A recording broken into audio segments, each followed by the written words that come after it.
मुख्यमंत्री जी भाषण दे रहे थे और खुद कह रहे थे कि जानते हैं कि चाहे आप बाहर जाए काम करने के लिए, तब भी आप घर आए तो आपको घर का काम करना पड़ता है, आपको परिवार में बच्चों की परवरिश करनी पड़ती है और आप मुस्कुराते हुए ये बोझ उठाती हैं।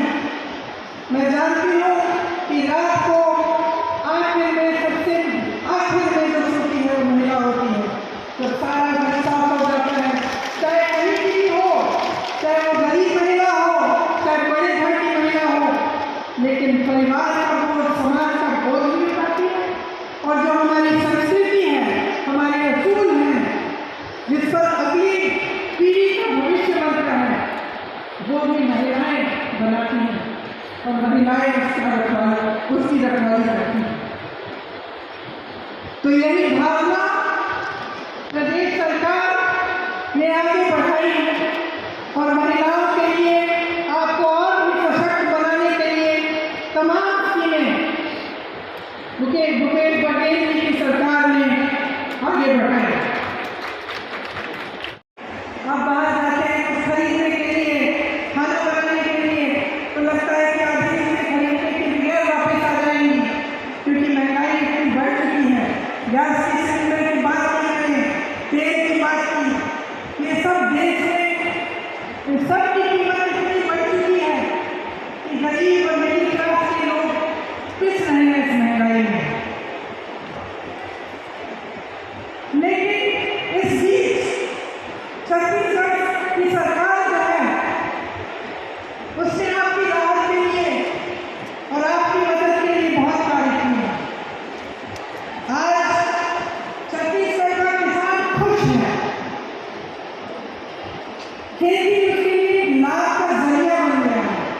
शायद आपको मालूम नहीं होगा, लेकिन सिर्फ छत्तीसगढ़ में ही, पूरे देश भर में सिर्फ छत्तीसगढ़ में खेती करने वाले लोग बढ़ रहे हैं। बाकी सब जगह किसान कष्ट है, परेशान है, महंगाई की वजह से, डीजल के दाम की वजह से, खाद यूरिया के दाम बढ़ने की वजह से बहुत कम कमा पा रहा है। यहाँ राजीव गांधी किसान न्याय योजना के तहत देश में सबसे ज्यादा धान की कीमत छत्तीसगढ़ में ही मिल रही है। गन्ना, मक्का, कोदो, कुटकी, रागी, दलहन, तिलहन, इनके किसानों को अतिरिक्त लाभ भी हो रहा है। मिलेट, जिसके बारे में किसी ने पहले सुना ही नहीं होगा, आज इसका कितना लाभ आप सबको मिल रहा है।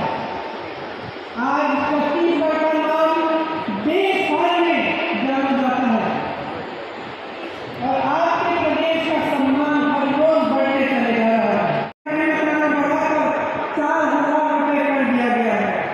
कमजोर वर्ग के 2.5 लाख से ज्यादा बच्चों को आधुनिक स्कूलों में शिक्षा मिल रही है। देखिए, ये प्रदेश, ये देश, ये आपकी संपत्ति है। आज जिन समस्याओं से आप जूझ रहे हैं, उनमें साफ है कि केंद्र सरकार की जो नीतियां हैं, उनकी वजह से महंगाई, बेरोजगारी बढ़ रही है। प्रदेश सरकार पूरी तरह से कोशिश करती है कि इन समस्याओं से आपको बचाए और आपकी सहायता करे। चुनाव आने वाला है, चुनाव के समय सब नेता आपके सामने आकर वोट मांगते हैं। मैं सिर्फ आपसे आपकी जागरूकता मांग रही हूँ, जागरूक बनो।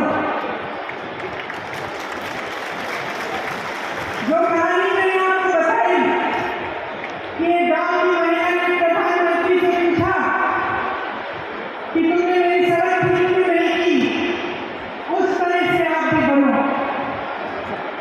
जागरूक बनो और देखो कि पिछले 5 सालों में इस प्रदेश सरकार ने आपके लिए क्या नहीं किया।